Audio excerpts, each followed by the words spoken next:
తెలంగాణ ముఖ్యమంత్రి రేవంత్ రెడ్డికి ఆంధ్రాలో కూడా చాలా ఫాలోయింగ్ ఉందండి. ఫస్ట్ టైము ఆయన నిన్న ఆంధ్ర వెళ్ళాడు. వైజాగ్లో ఒక సభలో పాల్గొన్నాడు. కాంగ్రెస్ వారు నిర్వహించిన సభ న్యాయ సాధన సభ అని పేరు పెట్టారు. షర్మిలారెడ్డి గారి ఆధ్వర్యంలో జరిగిందనమాట. ఇది కాంగ్రెస్ పార్టీ ఆధ్వర్యంలో. బహుశా ఆంధ్రప్రదేశ్లో ఒక పొలిటికల్ మీటింగ్లో పార్టిసిపేట్ చేసిన మొట్టమొదటి తెలంగాణ ముఖ్యమంత్రి రేవంత్ రెడ్డి. యాక్చువల్గా కేసీఆర్ చాలా పెద్ద పెద్ద మాటలు చెప్పేవాడండి ఇదివరకు. ఆంధ్ర వెళ్తాను, అది చేస్తాను, ఇది చేస్తాను. 2014, 19 రెండు ఎన్నికల్లో కూడా ఇదిగో కేసీఆర్ వస్తున్నాడు, ఎన్నికల సభల్లో మాట్లాడతాడు అని కూడా చెప్పారు అప్పట్లో ఆయన హవా నడుస్తూ ఉండేది అట్లా. కానీ ఆయన రాలేదు, వెళ్ళలేదు ఎప్పుడూ కూడా.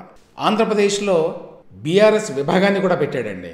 దానికి తోటా చంద్రశేఖర్ లాంటి మాజీ ఐఏఎస్ అధికారులు, గతంలో ప్రజారాజ్యంలో ఉన్నవాళ్ళు, జనసేనలో ఉన్నవాళ్ళు, ఆయనతో పాటుగా మన ప్రతిపాడు మాజీ ఎమ్మెల్యే కిషోర్ బాబు, ఆయన ఇట్లాంటి వాళ్ళందరూ కూడా అధ్యక్ష కార్యదర్శులుగా ఉన్నారు. ఇప్పుడు ఏమైందో తెలియదు బీఆర్ఎస్ ఆంధ్ర విభాగం. ఎందుకంటే తెలంగాణలోనే దాని ఉనికి ప్రశ్నార్థకమయ్యేటువంటి పరిస్థితుల్లో ఆంధ్రాలో ఉందో లేదో కూడా ఎవరికి తెలియదు. కానీ ఏమీ చెప్పకుండానే రేవంత్ రెడ్డి మాత్రం నేరుగా వచ్చి ఒక పొలిటికల్ మీటింగ్లో పార్టిసిపేట్ చేశాడు. రేవంత్ రెడ్డికి రాయల్ వెల్కమ్ దొరికిందండి. ఆయన కొంత గ్లామర్ ఉంది, కొంత ఫాలోయింగ్ ఉంది ఆంధ్రలో మొదటి నుంచి కూడా. తెలుగుదేశం పార్టీ సానుభూతి పరులు చాలామంది ఆయన మద్దతుదారులు, హైదరాబాద్లో కావచ్చు, తెలంగాణలో కావచ్చు, లేదా ఆంధ్రాలో కావచ్చు. అదో కారణం. అయితే నిన్న అనుకోకుండా బాగానే వచ్చారు ఆ వైజాగ్లో జరిగిన మీటింగ్కి. ఆ మీటింగ్లో మెయిన్ అట్రాక్షన్ రేవంత్ రెడ్డి. అదే విశేషంగా చెప్పుకోవాల్సింది. ఇవాళ కాంగ్రెస్ పార్టీలో, ఈవెన్ ఆంధ్ర కాంగ్రెస్ పార్టీలో కూడా రేవంత్ రెడ్డిని మించినటువంటి ఇమేజ్ ఉన్నటువంటి నాయకుడు లేడు. అది గమ్మత్తు. ఇక ఏం మాట్లాడాడో ఏమిటి.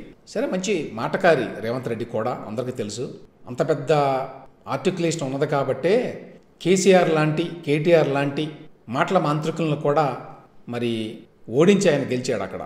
ఇక్కడ కూడా రేవంత్ రెడ్డి ఆ పొలిటికల్ యాక్యుమెంట్ చూపించాడండి బాగా, రాజకీయ చతురత అన్నమాట.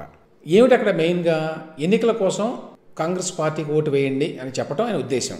అయితే కాంగ్రెస్ పార్టీ అసలు ఉనికి ఉన్నదా లేదా ఏపీలో, ఇట్లాంటివన్నీ వస్తాయి కదా, వాటన్నిటిని కూడా అడ్రస్ చేశాడు, బాగా మాట్లాడాడు. అంతేకాదు చాలా తెలివిగా తన రాజకీయ అవకాశవాదాన్ని కూడా ప్రదర్శించుకున్నాడు. అది కూడా చెప్పాలి ఇక్కడ. అదేంటంటే కాంగ్రెస్ని ఏపీలో ఎట్లా ప్రొజెక్ట్ చేయాలి, ఏ విధంగా అయితే కాంగ్రెస్ పార్టీకి మళ్ళీ కొంచెం అస్తిత్వం వస్తుంది ఏపీలో అనే విషయాన్ని గ్రహించి వైఎస్ని విపరీతంగా ఆకాశానికి ఎత్తేసాడండి. వైఎస్ రాజశేఖర రెడ్డి గారిని, ఆయన ప్రభుత్వాన్ని. ఎందుకంటే ఆయన కాంగ్రెస్ చీఫ్ సీఎంగా చూశాడు. అట్లా చూడాల్సిన అవసరం ఉంది కదా రేవంత్ రెడ్డికి. సో పరిస్థితులకు అనుగుణంగా తన వైఖరి మార్చుకొని గతంలో క్రిటిసైజ్ చేశాడు యాక్చువల్గా వైఎస్ని. అటువంటి వాడు ఇప్పుడు కాంగ్రెస్ పార్టీ ముఖ్యమంత్రిగా వైఎస్ రాజశేఖర రెడ్డిని ఆకాశానికి ఎత్తేసి, అసలు వైఎస్ రాజశేఖర రెడ్డి పెద్ద నాయకుడు ఆంధ్రప్రదేశ్లో, ఆయన ప్రభుత్వం చాలా గొప్పగా చేసింది అప్పట్లో, మళ్ళీ ఇప్పుడు కాంగ్రెస్ వస్తే అంతే గొప్పగా చేస్తుంది అనేటువంటి ధోరణిలో మాట్లాడాడు. సో రాజన్న రాజ్యం ఇవన్నీ అనమాట. అసలు ఏపీలో కాంగ్రెస్ అంటే వైఎస్ అన్నట్టుగా చాలాసేపు మాట్లాడాడు వైఎస్ గొప్పతనం గురించి. రెండవది షర్మిలారెడ్డి గురించి కూడా చాలా గొప్పగా మాట్లాడాడండి. అది విచిత్రం. ఎందుకంటే గతంలో యాక్చువల్గా షర్మిల తన సొంత పార్టీ ఉన్నప్పుడు తెలంగాణలో రేవంత్ రెడ్డిని రేటంత రెడ్డి అని ఎగతాళి చేసింది.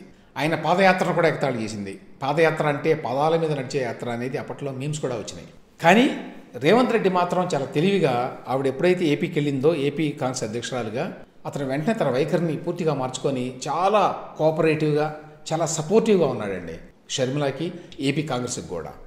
బహుశా అతను ఫ్యూచర్ చూసుంటాడు. ఏంటంటే ఫ్యూచర్లో కూడా ఏపీలో కూడా ఎంతో కొంత పొలిటికల్ లెగసీని సంపాదించుకోవడానికి అవకాశం ఉంది. తనకి పొలిటికల్ ఫుట్ ప్రింట్ని పెంచుకోవడానికి అవకాశం ఉంది ఏపీలో.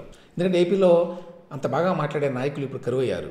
ఆ నేపథ్యంలో రేవంత్ రెడ్డి లాంటి వాడికి అవకాశాలు ఉన్నాయి అక్కడ కూడా. అంటే 2 తెలుగు రాష్ట్రాలకు కూడా నేను నాయకుడిని అని నిరూపించుకోగల అవకాశం అయితే ఉంది భవిష్యత్తులో. సో దాన్ని దృష్టిలో పెట్టుకొని మరి ఆయన ఇప్పుడు షర్మిలాని బాగా ఎంకరేజ్ చేసి, షర్మిల గురించి చాలా మాట్లాడాడు.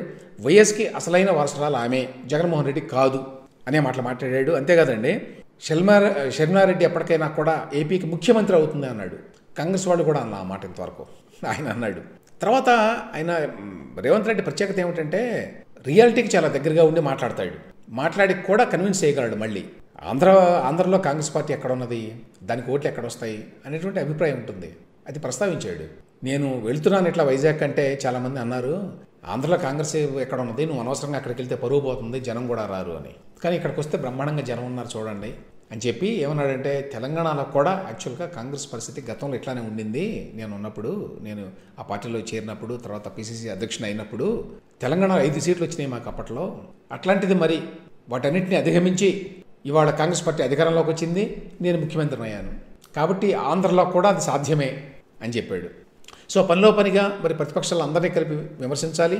చాలా బ్రహ్మాండంగా విమర్శలు చేశాడు.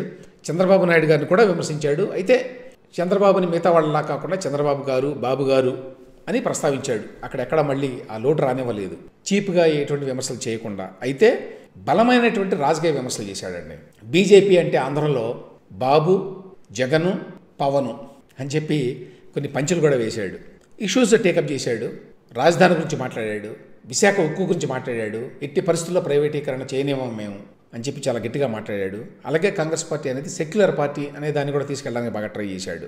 మొత్తంగా చూస్తే రేవంత్ రెడ్డి స్పీచ్ చాలా బాగుందంటే జనం కూడా దాన్ని బాగా రిసీవ్ చేసుకున్నారు. అంటే రేవంత్ రెడ్డికి ఆ కెపాసిటీ ఉంది. అదేంటంటే జనాన్ని ఎంగేజ్ చేయగలగడం, ఏదైనా విషయం చెప్పి, తర్వాత రెలవెంట్ విషయాలను టేకప్ చేయటం, వాటిని జనం గుండెల్లో హత్తుకునేట్టుగా చెప్పటం, మధ్య మధ్యలో మంచి మంచి పంచులు వేయడం, రాజకీయంగా ఏ పనులు అయితే చేస్తే జనం హర్షిస్తారో ఆ పనులు చేయడం, అవన్నీ చేశాడండి. అతను ఎప్పుడూ చేస్తాడు. మరి ఆంధ్రాలో కూడా, వైజాగ్లో కూడా అదే పని చేశాడు. చేసి నేను అనుకుంటాను అక్కడ వచ్చినటువంటి వైజాగ్లో వచ్చినటువంటి అందరికీ, లేక టీవీలో చూసిన వాళ్ళందరికీ కూడా రేవంత్ రెడ్డి అనేవాడు కరెక్ట్ లీడరు, మంచి లీడర్ ఇతను అనేటువంటి అభిప్రాయాన్ని ఆంధ్రలో కల్పించుకున్నాడు, ఎవరికన్నా తెలియకపోతే. కాబట్టి ఆంధ్రలో కూడా ముందు ముందు మంచి భవిష్యత్తు ఉందండి. ఇంకో మాట కూడా అన్నాడండి. అతను ప్రాక్టికల్ అని చెప్పాను కదా, అదేంటంటే మమ్మల్ని ఎన్నికల్లో గెలిపించండి, మా ప్రభుత్వం వస్తే మీకు అవి చేస్తాం ఇవి చేస్తాం అనకుండా, నేను అడుగుతుంది ఒక్కటే, మిమ్మల్ని 5 ఎంపీలు 25 ఎమ్మెల్యేలు అంతవరకు గెలిపించండి చాలు ఈసారికి. భవిష్యత్తులో మేము మీ ఆశలకు తగ్గట్టుగా, ఆశయాలకు తగ్గట్టుగా మేము ఎదుగుతాం, అప్పుడు అధికారంలోకి వస్తాం. ఈసారి ఎన్నికల్లో మాత్రం 5 ఎంపీలు 25 ఎమ్మెల్యే సీట్లు చాలు మాకు అని కూడా మాట్లాడాడు. సో ఆ రకంగా సెన్సిబుల్గా, గ్రౌండ్ రియాలిటీస్కి దగ్గరగా మాట్లాడుతూనే జన మనసుల్లో హత్తుకునేట్టుగా కొన్ని అంశాలు అవి బాగా మాట్లాడాడండి. అయితే ఇప్పుడున్న పరిస్థితుల్లో ఈ మల్టీ కార్నర్డ్ కాంటెస్ట్ జరుగుతుంది కాబట్టి ఆంధ్రలో ఈసారి అయితే పెద్దగా అవకాశం లేదు కాంగ్రెస్కి. కానీ వ్యక్తిగా మాత్రం రేవంత్ రెడ్డి ఖచ్చితంగా ఆంధ్రాలో కూడా తనదైన ముద్ర వేశాడండి నిన్న వైజాగ్లో జరిగినటువంటి మీటింగ్ తోటి.